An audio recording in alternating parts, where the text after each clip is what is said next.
Ampota, Lord, dagang salamat karong gabi sa walay pagduha-duha, Lord, mo duol na pud mi nimo. Sa walay pagduha-duha, Lord, mo sampit na pud mi sa imong ngalan. Dili lang kay mo sampit mi, Lord, nami karon pamatasan nga maminaw. Og Lord, storyahi mi gikan sa imong pulong, Lord, kung sang imuhang pinasahi Ginoo nga ipaambit sa matag kinabuhi, Lord, karong gabi. And Lord, indeed this is a Holy Week season. Being holy, Lord, is not being silent. Being holy, Lord, is not trying to isolate ourselves. But being holy is engaging to your heart.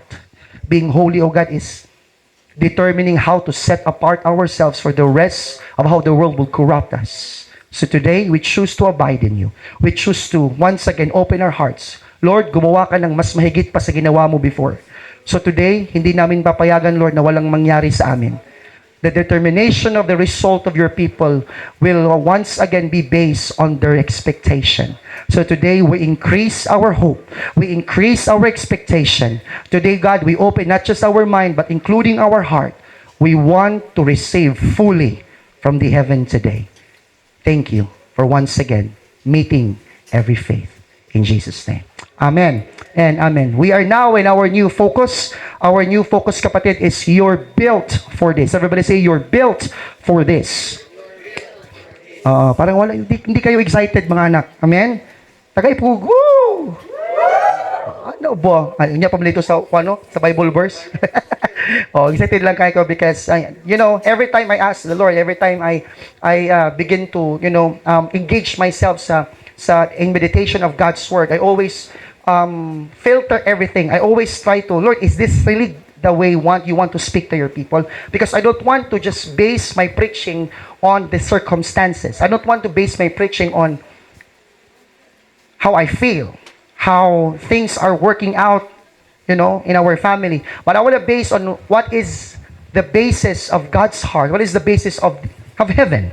Okay, that's what I want to cultivate every time I meditate God's Word. And dili ko gilid ni Lord.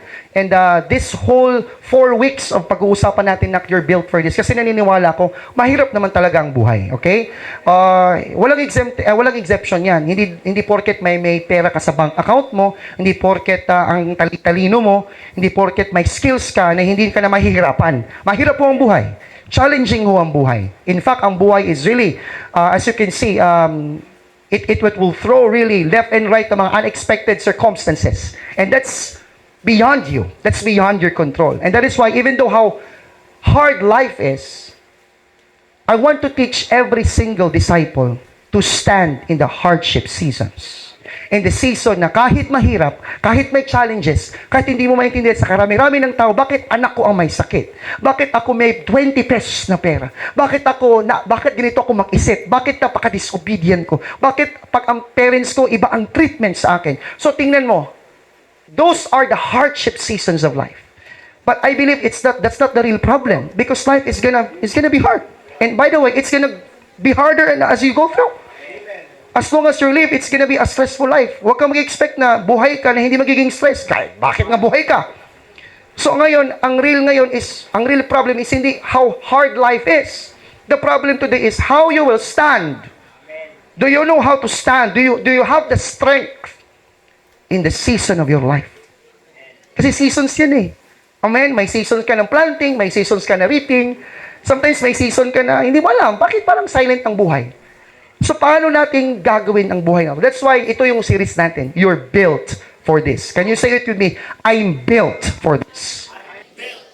So, sa 4 weeks, pag-uusapan natin, ako encouragement ko, huwag kayong mag-absent kapit kasi magiging matindi to. Ngayong gabi, maging excited kayo. Say, pag-uusapan natin, paano mo i-handle yung buhay mo with the strength na meron kay Jesus. Okay? So, that's gonna be our first topic tonight. I can handle this. The strength for the season you're in. Okay? The next week, pag-uusapan natin yung level ng trust. Paano ko in-next level yung trust ko, Dad? Kahit yung mga seasons sa life ko, may mga times na parang hindi ko kontrolado. May mga times nga, it's beyond myself. No? So, how do I do it? The how-tos of trust. Okay? So, you're not falling behind that. That's gonna be the next week. Third week, pag-uusapan natin, pinaka-power din ito kasi this is going to rule over. Magsosoak tayo sa presence ng Lord kasi of course, pag sinabi mong presence, soaking of the presence of God na eh. Pero Ang pinaka-problema pala, ang opposite enemy ng presence is ito palang tinatawag na pressure. Okay? So, kaya nga, gusto nating i-align yung sarili natin sa presence ng Lord. Mag-journey naman tayo, hindi lang sa bawat isa, mag-journey naman tayo kay Lord. So, you are not alone in this. Amen? And last but not the least, paano, Dad, i-cultivate yung purpose ko kahit medyo confusing mo ang, paligid ko, Dad. So, gusto kong i-establish yung purpose mo on the last week. Pag-uusapan natin yung purpose mo. Okay? You're here for a very reason. Amen? Go with me in Luke chapter 23 verse 46. Yun. Pero hindi pala lahat. Once again. Go with me in Luke chapter 23, 46. Yun. Okay. Sige po. Dahil Holy Week, ito yung magiging Bible verse natin.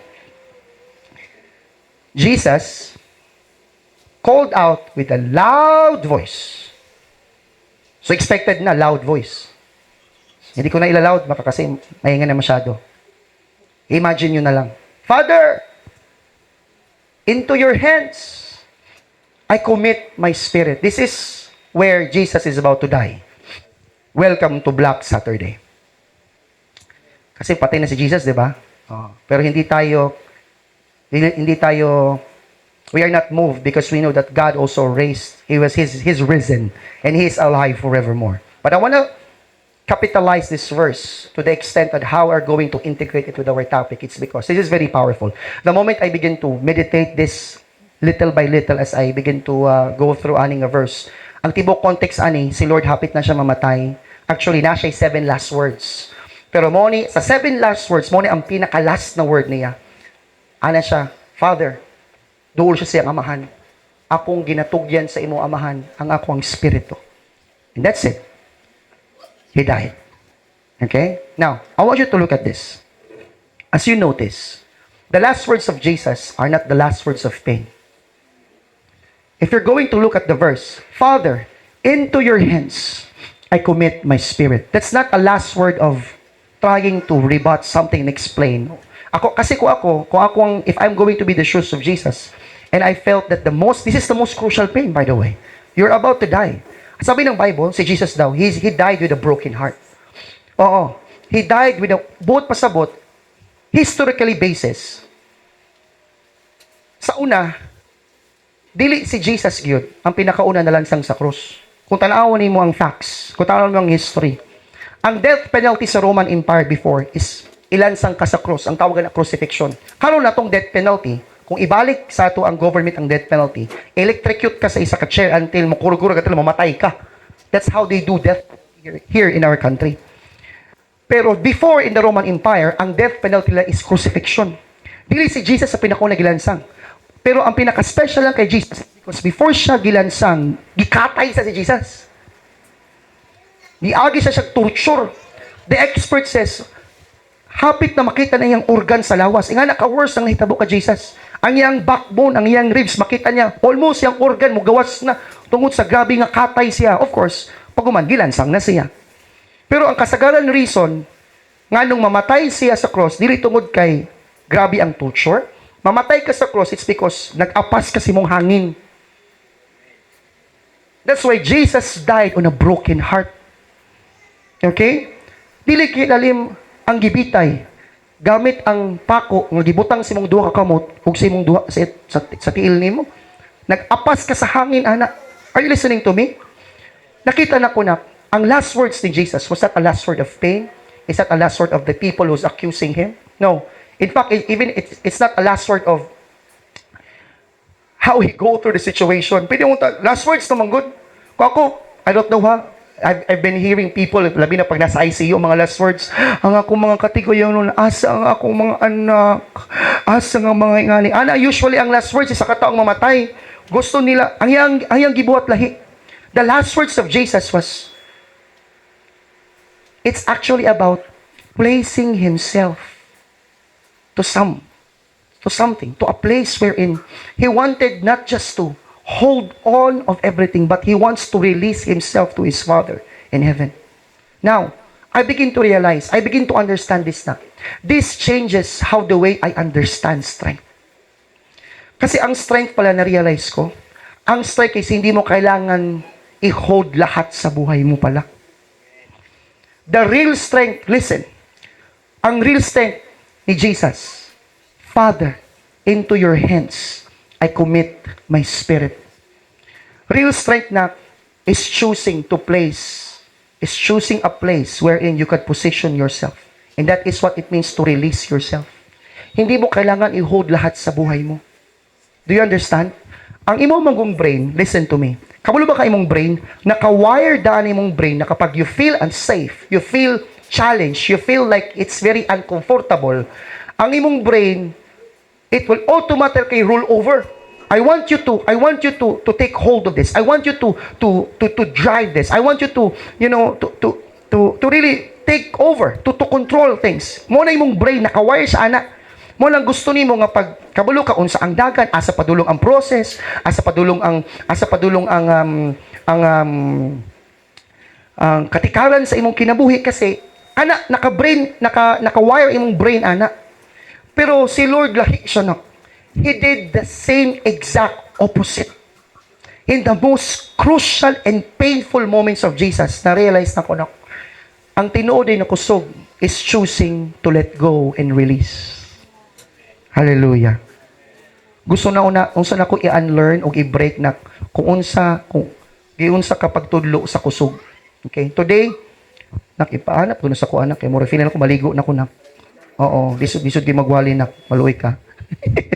Okay, magsingot yun ta. Ang imo maging kusog, ani. Ang orientation ni mo sa kusog, yung ani, you have to be brave. You have to be tough. Sige, kilak bayot mo siguro ka. Kilak pressure ka sa kinabuhi. Part yan. Pressure ka. Diba? You figure it out. That's how we are orient of strength. Ay, wala namang problema talaga. Itinuturuan ka naman talaga maging matapang. Pero ba kasi si Jesus? Kasi si Jesus, iba siya eh. Kung imo matanaw diha, lahi siya dagan sa iyang strength. Ang iyang strength lahi. He surrendered himself to his... Listen na. The pain and the weight that he has was all of the sin of the world. He bore it. Nakasayahang gidala-dala niya ang imong sala, akong sala og tibok. Dili ko na basta-basta. I believe with all of my heart, dili lang si Jesus yun siya. He's half man, he's half God. Kung management lang ang storyan, how siya mo manage? In fact, people would draw near to him. People would, every time when Jesus talk, they are mesmerized. Because when Jesus talks, there is really wisdom. There's really something about Jesus. Pero kung makita niyo, this time around, wala. He chooses to let go of himself and he releases it to his Father. In fact, after Ana, dito na siya naging, it is finished. But prior to that, it is finished. Muna yung gingon, Lord, into your hands, I commit my spirit. Kanya akong prayer karon na, ang imuhang strength na imong na-learn, all throughout sa imong kinabuhi, dili dahi mao. The kind of strength that you were taught is failing you. It's exhausting you. Because the strength that Jesus did was the opposite. Wala ko nagingon nga di na lang ka manage sa imong life. Wala ko nagingon nga di na lang ka magtarong sa imong kinabuhi. But I also believe that there are times in life na dili mo kaya gunitan ng tanan. Or kaya nimo? Magpaampo ko sa imo. Ako anak, kami sa kong asawa, nasulayan po mi sa kong asawa. Kami nasulayan mi sa mga disciples, nasulayan mi sa pangwarta. Kami pong doon, nasulayan po mi. Yes, masulayan gid kay dili nimo kaya ang tanan. You cannot hold of everything. That is why ang tinuod ay na strength na, that ang tinuod nga na ay capacity to handle, isang strength nga pwede mo lihok in any season. Ug mo ni nga strength that you know when to release, you know when to hold things, and you know when to let go of things. Amen. O sige ingon diri. Nak, nanako sa first point nak. O sige ingon, cast your cares on the Lord, and He will sustain you. Ang wala ang gibuhat, wala gingon diha. Carry everything well. Carry everything well, and that will sustain you. Ang gingon diha sa Psalms, cast your cares. Ibig sabihin ng word na cast, you have to let go, you have to transfer it. You have to Share the burden to the Lord. Ano pag cast your cares, ako pala, cast your burdens, cast your anxiety in the Lord, and He cares for you. He will sustain you. Amen? So karong mga anak, karong Holy Week, do you have the heart to cast it all to the Lord? Kabulo ko na kay pagduwa-duwa. Kabulo ko na pa yung mga times sa mong life na medyo lisod pa karon. Especially, you don't know what's gonna happen in the future. Especially right now, it's crisis. You don't know what's happening in the war. You don't know what's gonna happen in your...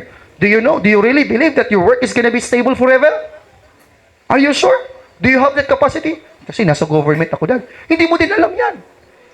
Even though you're in the government, hindi mo din... It's not still stable. Alam mo ba anong pinaka-stable sa buhay? Yung nasa center ka ng will ng Lord. Yun yung pinaka-stable. Ang tanong, are you, even though wala kang resources, even though medyo ang hirap-hirap ng buhay ngayon, ang challenge ng buhay, pero kapag nasa will ka ng Lord, sustain ka ng Lord. Ang tanong kasi dyan, are you in the will? Because if you're in the will, you have this attitude of casting it all to the Lord. Kasi ako, kung na ako sa poder sa akong amahan, di ko mawawa sa akong amahan, pastorya. Naman ko poder sa akong amahan. Amahan, good na ko. I could cast anytime. I could give it to Him. Pangutan na baka sa poder ni Lord. O sige kag takas. Ilisod pa yan na. Dili mo pwede gamitin ng umahan para sa imong pagkonsumo. Muuli lang ka kay para magpabadlong. Masuko man ang papa pero palangga lagi ka sa papa. Mo ginatoy prodigal son sa Bible. Grabe kayo ang iyang gibuhat pero at the end of the day ang papa naglao min taon nga babalik ang anak. Do you understand? So maski unsa ka kadautan, maski usa ka kagrabe si mo kinabuhi. Si Lord naghulat gyapon nimo. Pero maulaw pud ka oy. Grabe ko si Lord nga gusto gud siya makig-ambit nimo, gusto gud siya makig fellowship nimo. Akong anak malibog ko usahay, kalit lang gila, kalit lang masuko, kalit lang magmanya. Pero at the end of the day, anak mo gud ako. Di ba? Always ako giningon, love you, love. I love you, love. Kahit anong mangyari, ikaw lang talaga ang bibi ko. Nag-iisa ka ngayon. Kasi hindi pa man lumabas ng isa. Ikaw muna ang mamahalin ko ng tudog-tudog. Pinaganon ko ang bibi ko. Always remind sa kanya. I don't know if he can, for sure, she can understand. And then when I talk to her, I always tell her na, ikaw lang ngayon ha. At anong mangyari, kung asino ka man, nabagi kanta nga, mahal kita. Kantahan ako kaunak. Kamay ko, pagkat mahal kita, iniisip nyo, hindi mahal kita, maging sino ka man. Grabe, kantahan ako, ginabalik-balik na ko sa kong anak.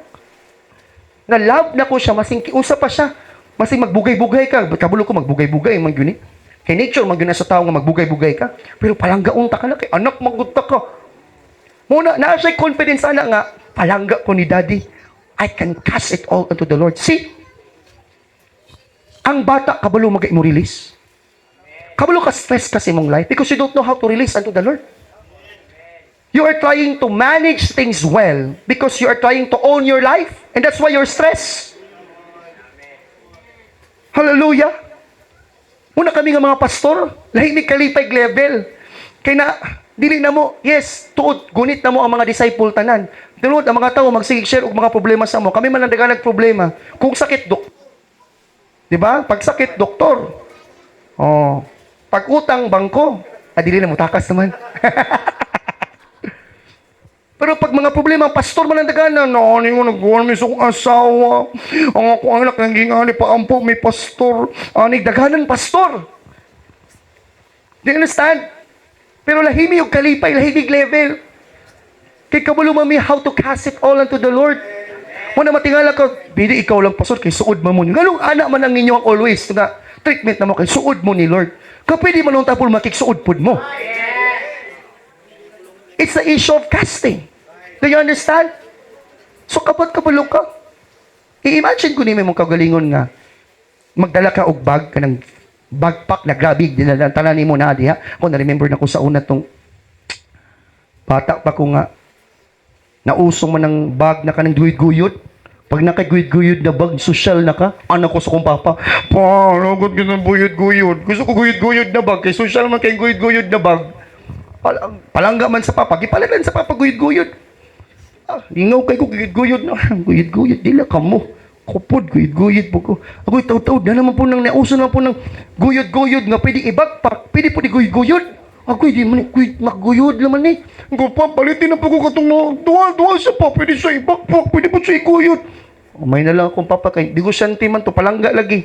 Sige, palitan ko, duha ka, 2 in 1 plus 1. Kahit ka lang, grabe kit kayo. Sus, Isaac na bida-bida, butang ng libro, butang dito. Tanan, everything na, naman mo kay katong isa ka, anak, talang gibutang dito, kay para, maware na ko. Di na pa man yung anak, di na mo, ito. Anak mo na siya, diba? Nako, ano yung sumali mo, Oo. Tiyot-tiyot naman, sakit naman sa likod, boy. 5 minutes, manageable pag gamay. 15 minutes, murag sakit na yun. Pero gusto magula ako kaya, kaya parang, bako na gud akong bag. Sus, wala yun ako siya git. Kabalo kapag gumagi kalintura ko, mirisi. Hasang na ako kalintura. Na-realize na ako katong nga bag, nagamay na ko dito. Wala man nag-usap kung usa kong gibutang. Mo na magyapon to. Pero nabugatan ko, kaya wala mo gud ako siya gibutang. Nagets ni mo? Oo. Sometimes nakagidala. Wala may problema sa mga dala ka, wala may nulugang. Wala man bukay gipadugang. Kabalo ka bukat naman. Pwede ka kabalo kung saan pagbutang. Di ka kabalo sa pag-release. You can hold things, but you also know when to release things. That is the kind of strength I want to teach to everyone. Are you following me? Galing, yes, kabalo ako, hawod ka, bright ka, skillful ka. Pero, mo lagi na, namang gimoduro sa ko, pastor. Sorry kay pastor, di kay ko comment sa Ginoo, pastor. Kanang medyo lisod, magod kayo ang mga butang sa life front. I need to hold everything in my life now. Wow! Grabe. I need to hold. Ang ila pang gina-share is, I have to hold the things that I do in my life now. Ang uban they will tell me, I will hold my life together, pastor mo. Kasi hindi sa ako makakomit sa pagpangalagad. Sige lang, pastor, mag-tight sin offering lang sa ako. Di na lang sa ako makuan. Basta ay lang sa ako apil-apil, pastor, kaya I need to hold. Wala ko problema. If that's how you do your life. But listen to me. That's not how life works. That's not how life with God works. Listen to me. Thank God for the power of management. Thank God for the gift of stewardship. But I also believe that the first thing that God calls you is for you to belong to Him. Si Lord, wala lang kayo gitawag para i-manage ang imong kinabuhi. Thank God for the power of management. Thank God for the gift of stewardship. But more than handling things and managing things well in your life, una ka gitawag ni Lord nga, iyaha ka, you belong to Him. So gusto na ko, how do na to ang belonging rather than holding. That's my second point. Belonging rather than holding. Are you following me? Wala mo kay problema if you manage mo na, ang sagalan sa tuwa, the more you manage things well, the more you feel secure. The more you feel that things are doing well because you manage things. So asa si Lord? That's not how we do life with God. That's how you do life, maybe. You're correct. There's nothing wrong about it because that's how you do life. But kita nga mga anak ni Lord, dili man ka na. That's not how we do life with God. Because you wanna do life, kauban si Lord. Amen? Dili ta gusto nga kita lang ni, atulang ning kusog, hawod lang ta, madiskarte lang ta. No! We wanna go and really be with God. Every step of the way that siya mismo, ang glory na aniya. Iba ang story ng buhay na may Panginoon. Nakaka-inspire, hindi hambog. Hindi dahil may lakas ka lang. Yung glory hindi lang sa'yo. Yes, may part ka, malaki yung part mo. Pero ang mas malaki yung part kay Lord. Muna consecrate yourselves today because tomorrow I will do amazing things. Joshua, in the book of Joshua, the consecration is your part. The part of the Lord is to do the amazing things tomorrow. Amen. Pwede ka mo suot og ID tibok adlaw sa inyong kumpanya o sa inyong eskwelahan. Pwede ka mo suot og ID tibok adlaw sa imong company, sa imong eskwelahan. Pero pag imong pangalan wala nakalista sa system, dili ka part sa company. Are you listening to me? Masing suot mo imong ID tibok adlaw. Pero pag imong pangalan wala sa system, wala sa company, dili ka belong dito. No matter how you act like you belong. No matter how you dress like you belong. Even though you stand in the door, wearing the ID, this is not in the part of the system. Even though you sit down on your couch, on the office chair of your work, because your name is not in the system, that's the power of access. That's the power of belongingness. Are you following me? Kasi listen, mauna ang access. Ang access is, it doesn't come because you wear something. It doesn't come because you hold something. It comes from who you belong to.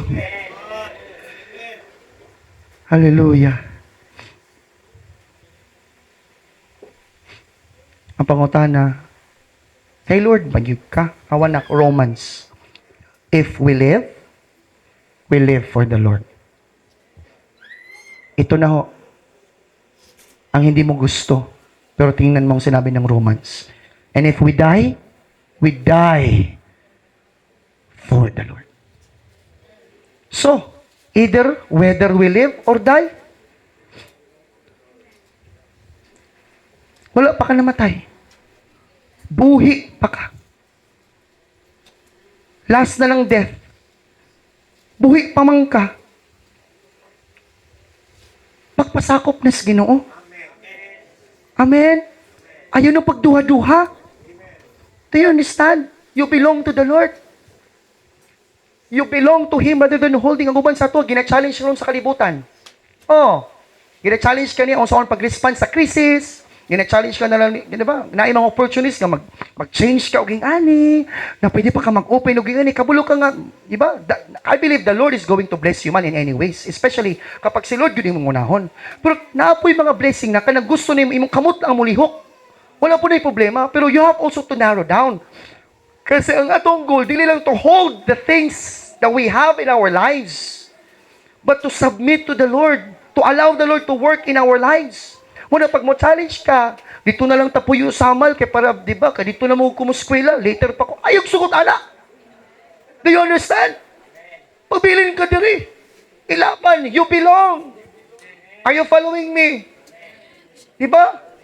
Kung tinuod kang nabilong kay Lord, ilaban mo si Lord. We belong. Di ba naikanta? We belong. Kasi kung saan ko na anak, no?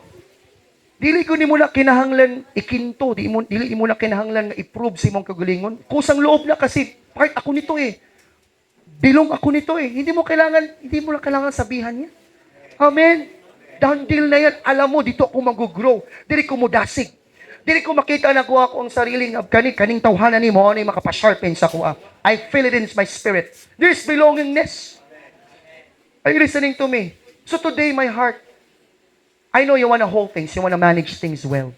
But security, you want to be secure? Again, it doesn't come from the things that you wear and you hold. It comes from who you belong. Amen? Are you following me?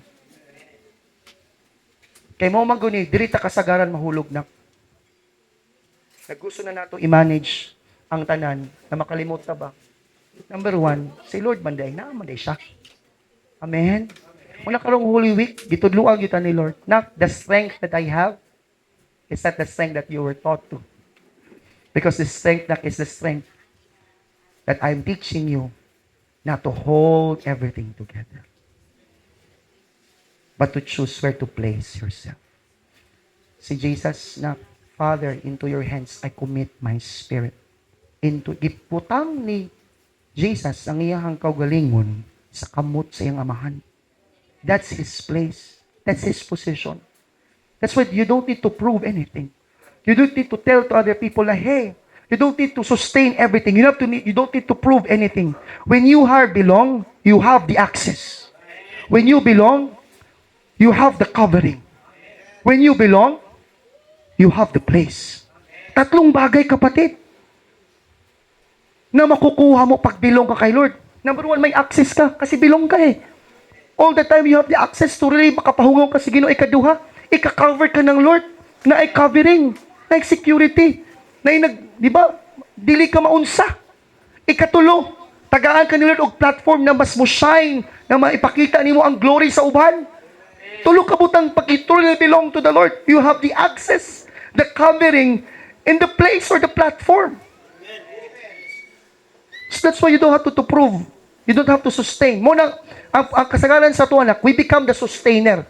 We become the solver. In short, you become the source, which is, that's not your design. When you try to manage things on your own, that you are thinking na ikaw na lang ni, ako man kuning kinabuhi, pastor, so kailangan yun ako ni tarungon. Wala, tinuod na, tama na. Pero dili ikaw ang tag-iya sa imong kinabuhi. You allow God to work also. Amen. Nasuko ko? Ani lagi ko. Pero tinuod na. Amen. Munang kasagaran sa tuwa, grabe. Diha palang daan, mali na nga itong kusog. Oh. Na-realize na ako, kaning nga statement, katong kaganing nga statement na, Father, into your hands, I commit my spirit. Katong nga statement, I believe with all of my heart, dili to basta-basta nga kusog na. Ang kusog ni Jesus, gikuha niya sa iyang pagsalig siyang amahan. Nagets ni mo na? Pero gitanaw ginakutaw, kani ba nga pagsalig, diri lang ba ni nagsugod, Lord? Katunga na siya dito. Eli, Eli, lama sakthani. Father, Father, why have you forsaken me? Lord, into your hands I commit. Na-realize na ko na, ang pagsalig din Jesus siyang amahan, wala dito nag-level up, wala dito nagsugod, dito palang hapit na siya mamatay. I believe with all of my heart, pagsugod pa lang niya siyang ministry, pag-commit pa lang niya kay Lord, dito nagsugod na ang iyang pagsalig na. Do you understand? Muna, ang kusog ni Lord sa mga hard times, natural na lang. Are you with me? Muna, pag maabot si Jesus sa mga grabe nga mga, to the most painful and crucial moments ng life, dili siya trying hard. Dili siya ka ng, makita ni mo ba nga, murag, naglisod yun si Lord nga, makalahutay lang ni Lord, dili, natural respond. Father, napaka-natural. Do you understand? Na-realize na ko na, ang imong kusog di ay na, konektado sa imong pagsalig. Your strength is directly connected to your trust. You don't have the confidence to be strong if you don't know who to trust with. Karong gabi inak, i-remind ko ni Lord Ani, gusto ka maging isog? Gusto ka maging, you look at the Bible. You look at David. You look at the great men and women of God in the Bible. All of them were able to accomplish greater stuff, greater accomplishments in the kingdom. Not just in the kingdom, in the build of business, in the build of different sectors during that time. They have accomplished such large that impossible to comprehend sa isa ka utok. Why is that?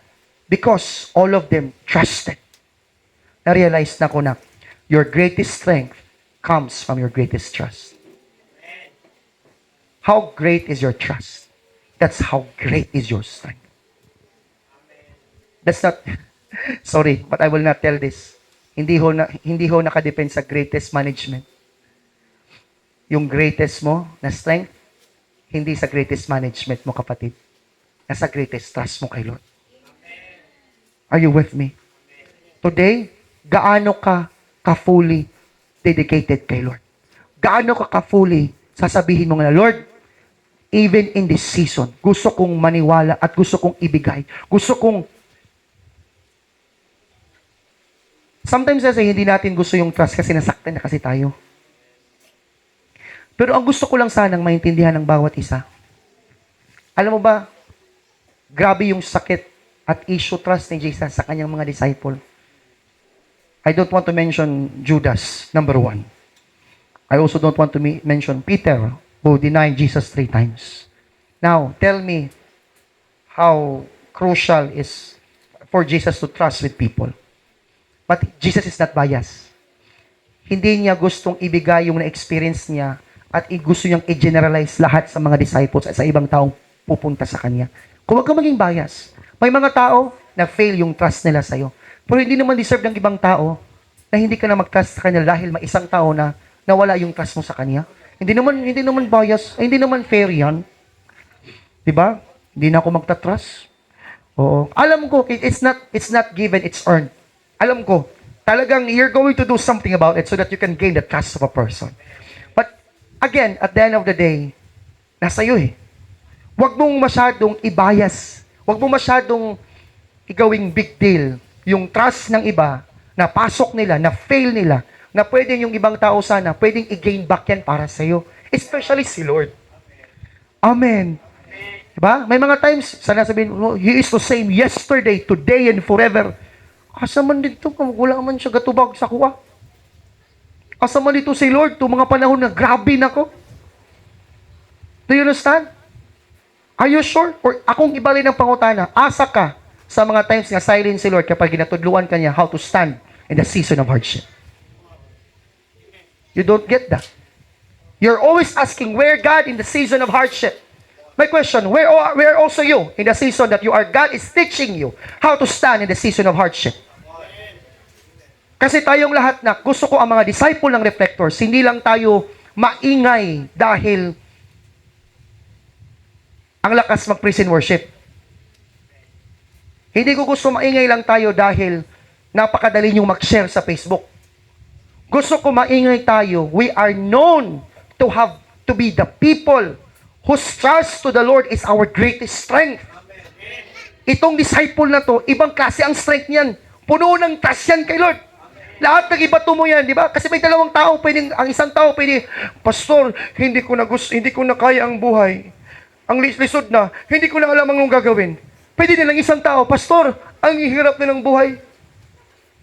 Pero, I trust the Lord, Pastor. Pwedeng ganun. Gusto ko ikaw yun. At Pastor, ang hirap, Pastor. But I trust the Lord, Pastor. Sarap marinig, kapatid. Pero hindi mo yung masabi kung yung trust mo, may issue pa. Ibabalik natin nga ngayong gabi. Si Jesus, listen.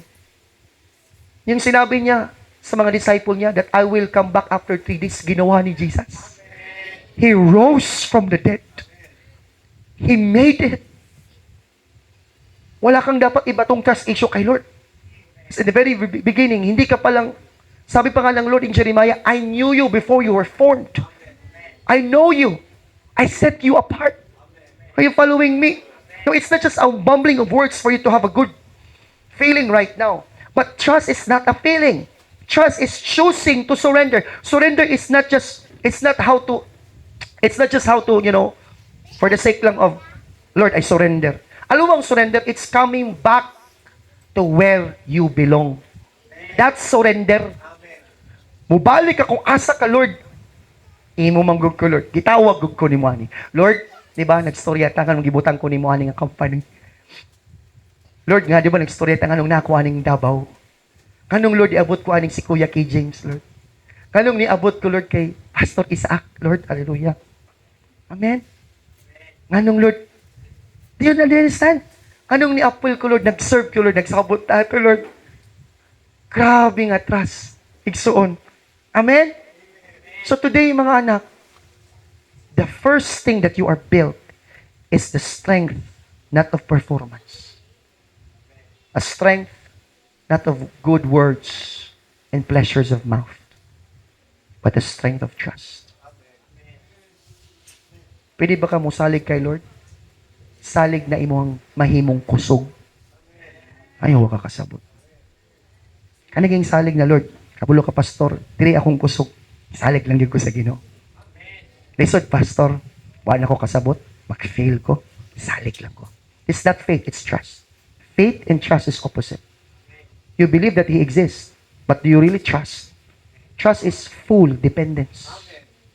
Full dependence. Do you understand? Hindi na ibig sabihin wala ka nang gagawin. May gagawin ka. Pero sabay sa ginagawa mo is yung trust mo sa Kanya. Do you understand? So today, let's continue to trust the Lord. Hindi pa tayo nasa tuktok ng ministry natin. Ang iba pa sa atin, ngayon, nagtutulungan pa para i-complete yung discipleship nila. Kung paano natin i-reach out yung ating campus. Ang iba sa atin natatakot. Let's trust the Lord. Iba sa atin, Kuya, sure ka, ma-reach out ko yung parkada ko, yung friend ko, yung, kung alam, yung demonyo man to yan. Stang iyo, ha? Ang di gudya ba? Lisod kayo, kung alam gusto yan, ano na magusto yan, storyahan ko yan. Trust the Lord. Yan yung prayer ko. Alam mo ba sa bawat buhay, hindi madaling mag-lead ng tao. Hindi dali mga tao. Kaya nga, nagpapasalamat ako sa word na trust. Kasi I continue to trust the Lord in the lives of the people around me. Hindi ko naman 24/7 araw-araw nakikita ko ang lahat ginagawa ninyo. You are claiming to be part of Consume.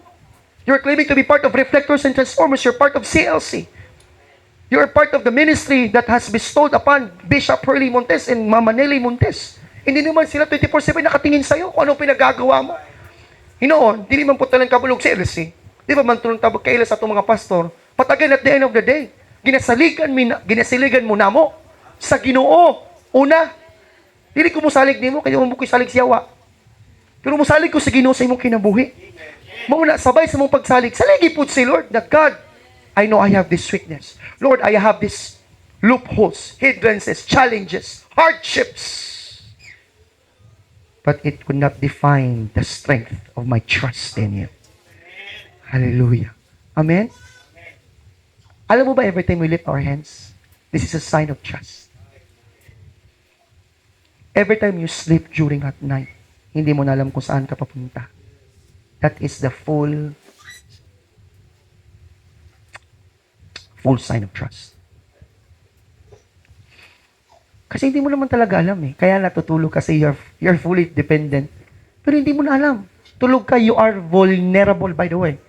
When you sleep, you are vulnerable. Kaya ngayon pag natulog ka, grab mo na, ampok, yun ka. Dili tungod kay nagikan ka Good Friday special, gikan ko konsum pag uli sa balay, o man na to, gabi na to ginampo ay tama na. Ampo! Di mo ko pwede makampo para nimo. Ampo! Saligi si Lord. Kabalo ba ka ang naisalig, kabalo mo ampo? Dili ko pwede magsigig-declare lang sa imo in Jesus name, Lord, mausab ka. Naagi di makibuhaton. Una ha sa pag-ampo. Ayong pag-ampo kay tungod dala kay pangayoon nga iPhone 17 Pro Max. Ampo kasi Ginoo nga masuod mo niya. Ampo ka nga maihan mo siya. Usaon man nimo. So, kabalo ba kang pag before it changes your circumstances, it changes you. That's prayer. So every time you pray, you're allowing God to build the greatest trust that you want to surrender to Him. So that's what we want to do. Are you listening to me, mga anak? Let's build this greatest trust as our greatest strength. Amen. Kasi yan eh. Unyang gabi tagaig, time, pamalandungi. Gusto na ko ang mga disciple naton tanan. Lahi, o pagsalig yun. Amen? Amen? Kabalo ba ka, every time mo ato ka diri, gina-step forward yung pagsalig, hinahinay sa Ginoo. Oo. Kabalo ba ka, every time nga masing kapoy ko, mag-prepare ko sa kong wali, ginasaligin ako sa Lord. Kaya pwede mo ko magimog outline diri, pero sometimes, sila kumutalaw sa outline, kaming kulot, saligan na lang taka, pwede mo lang kunin isahon tanan, pero iso na magsigig memorize, Lord. Ay, hindi na ko gusto mo memorize magwali, gusto unta ko lang mo, flow na yun ko, Lord. Masil sa kong pagwali, ginasaligan ako si Lord. Kaya kung pagsalig lang, anak, in the very first place, gipakita yun ni Lord sa imo. Kabalo ba until karon, gisaligan ka ni Lord? Oh. Ayaw kayo paghambog, nga gisaligan lang nimo siya. Kabalo ba ka in the very beginning, gisaligan na ka sa Ginoo? Oo. Anong kabalo ko nga ginasaligan ka ni Lord? Kaya until karon, ginapasaylo ka niya. Oh, you are not happy about it. I'm so thankful of it. That the forgiveness of God is number one trust niya nako. Amen? Ano mo pasaylo man ang isa katao? Nagahatag sa platform, an open window, nga saligan na po kaniya. And that is grace. So labak. Amen? Tayo kapatid, hindi ko sinabi na hindi na tayo magkakamali. Lahat to tayo pwedeng magkamali. Sometimes makabugal-bukal ta, makasukol pa sa itong mga leader. Sometimes makadisobey pa din nila. Di man ko kasabot ani kong pastor. Pugson magyud ko mag-cell group. Pugson magyud ko magsigiginganing. Ano magsigi mamagani? Masubra namin sa langit. Grabe na gyud mo ginabuhat. Di ka kasabot ana. Napay Thursday region, napay Saturday consume. Napay Good Friday special. Napay April 9 na conference. Oy, by the way, conference na. Kinsa na naka-register? No, ayaw gilak na. Amen. Amo ang prayer ni Mrs. Unta, kita tanan 100 delegates sa conference. Ang karon nalang ta sa mga 60 tabangan na to. Mga 100 ta nga mag-picture ta. Pangalagad conference. Pwede ra gud di, pero kalipay ra pud mo. O naragod na. Pero lahi pud siya. Paningkamutan na to mga pilta.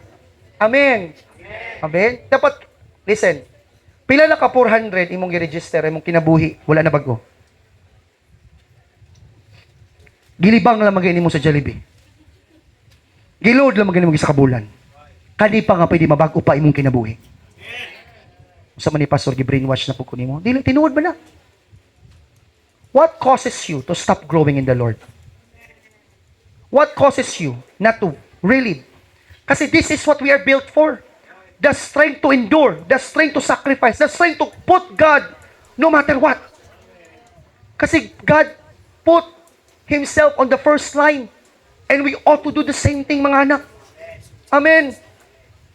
So today, gawin natin to. We were built the strength. Ako blessed na blessed ako sa mga leaders natin. Ang iba dyan, alam niyo, kaya ayaw yung magpabadlong sa inyong mga leader. Ang uban dira, grabe, wala pa na itulog, na pa na sa trabaho. Upcoming pa ang conference. Ang uban dira, mag-edit pa og opening video. Mag-edit pa og introduction speaker video. Ang uban part pa sa production. Ang uban, grabe, ma-usher marshal. Ang uban kids church nag-reserve pa sa kada Domingo. Wala rin mo na makita na magreklamo. Wala rin mo na kita nga, pastor, tama na siguro, pastor. Uy, nag-serve naman ito kada Domingo, pastor. Wala pa na yung conference, pastor. So, mag-awag pa may para sa mong t-shirt. Paano pa may yun? Diyan nakikita. Alam mo ba kung ang, sabi ni Pastor Stephen Prado, kung ang service mo daw sa Panginoon is yung comfort mo lang, hindi yan serving. Preference ang tawag dyan. Are you following me? Oo, hindi ka nagsaserve para ka daw bumbero na mamila lang kung asa ang dili kay dakog sunog. Wow! Bumbero pa ka. Are you following me? When you serve wholeheartedly. You serve with a heart that is humble enough to allow people. That's why nag-grow tayo kasi hindi lang ka puro sa sarili mo eh. Nag-grow tayo kasi nakikita natin yung need ng ibang tao at dyan ka nababago. Dyan ka nag-grow. Kaya si Jesus, iba si Jesus. Wala mo niya napasag na yung kagalingon pero His heart are for the people. That is compassion is all about. So today, we are built for this strength. So today, babalik tayo sa truth. Saligi si Lord sa mga lisod, sa mga imposible, sa imong mga pagduha-duha, sa imong kalagot, sa tanan nga naa ka, saligi ang Ginoo. Ukan na ang imong kusog. Amen? Di mo ma-place ang tanan na mga way nimo. Ay uban, butangan kag di mao. Ay uban, ambot na lang, saligi si Lord nga, wala pa man ka nahuman si Lord sa imong life. Wala pa po si Lord nahuman sa ilang kinabuhi. Abi ba nimo ikaw lang? Utro po sa ila. Wala pa po nahuman si Lord silang mga kinabuhi. Saligi ang Ginoo.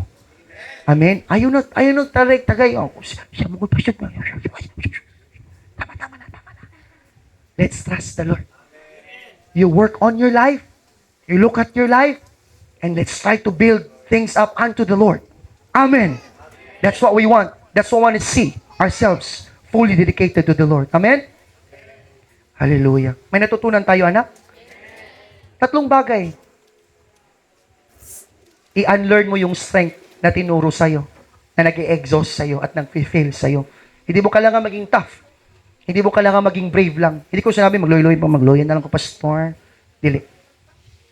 Hindi lahat ng bagay nakukuha sa brave and toughness. Hindi lahat nakukuha sa hindi pag-iyak. Hindi lahat nakukuha dahil kailangan mo i-figure out things sa life mo. Release mo kay Lord. I-release mo kay Lord. Say, Lord, anak, when you release something, God accepts what you release. Jesus accepts. That's why, come to me, all you are weary and burdened, and I will give you rest. Yan ang gusto ko kang Mary, na hindi ginawa ni Martha. Amen?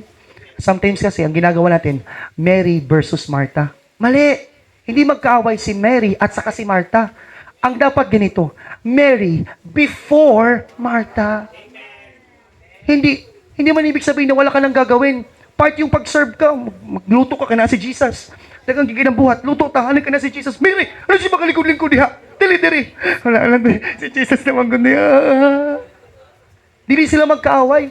Pero ang nangyari, pareho tama naman ang ginawa. Pero ang ginawa ni Martha, hindi katangi-tangi. Na ginawa ni Mary. Do you understand? Tumanggap muna siya sa paan ng Diyos. Lord, ikaw sa Lord. Kaya nga sinabi ni Jesus ka, Martha, Martha, Martha, Martha. You're so busy of a lot of things that you forget one thing. That it cannot be stolen away from Mary. Mary, before, not versus Martha. Kailangan natin ng dalawa. Kailangan natin si Lord. Kailangan natin ibilong yung sarili natin sa Kanya. Pagkatapos, i-manage natin. Dalawa kapatid. Pero dapat una, yung belongingness. Amen. Sana kapatid, may patutulungan ang pagpunta mo dito. Sana may nakuha tayo. Huwag nyo lang sana itong i-apply dahil kayo na ako nagsabi. Saligan na to si Lord sa mga imposible. Ako, naging example ko sa inyo. Kinasaligan doon ako si Lord sa mga imposible sa akong kinabuhi. Kapulo ko anong ingani ko, kay kailagyo ko sa akong Ginoo. Di ko ni mo maatik. Ang akong Ginoo nga ginaserve, ang Ginoo nila Bishop pareho, I can have the access. I can have all I need. All I need to do is to step out. Trust Him. Amen? Amen? I don't know what are you thinking now? What was inside your heart? Feeling mo ngayon siguro okay na ang life mo kasi maganda na. Pero there is still more. And yung more na sinasabi ko, hindi yung lakas mo. Hindi yung bright mo. Hindi yung skill mo. Yung more na sinasabi ko, yung trust mo kay Lord. Yan na yung more na sinasabi ko. There is still more kay Lord yun. Part yun ng Lord. Magtiwala ka sa Kanya.